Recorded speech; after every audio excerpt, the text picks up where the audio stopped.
अपन channel SCS Mithila के करू subscribe और बेल बटन जरूर दबा दिया ताकि हर खबर सबसे पहले पहुंचा अहां तक। एवं दोसर तरफ जिलाधिकारी चुनाव के लिए अधिकृत वाहन मालिक सबके निर्देश दिलन हन जे 8 मई तक वो हर हालत में अपन वाहन सुपुर्द क देत।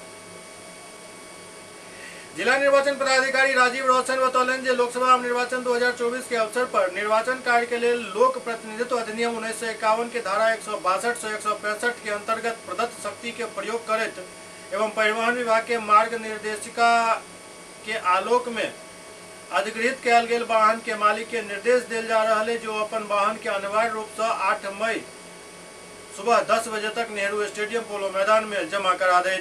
वो कहलन जे वाहन के प्रतिकार भुगतान सरकार द्वारा निर्धारित दर पर कयल जाए। जिला निर्वाचन पदाधिकारी द्वारा वाहन मालिक के निर्देश दिल गेल जे हुनक वाहन बढ़िया से एवं चालू हालत में हुआ ये सुनिश्चित करे। साथ ही चेतावनी दिल गेल जे आदेश के उल्लंघन करे वाला वाहन मालिक के वाहन के विरुद्ध सुसंगत नियम के तहत कार्रवाई कयल जाए, जाय में परमिट के रद्द करे के भी बात हो सके।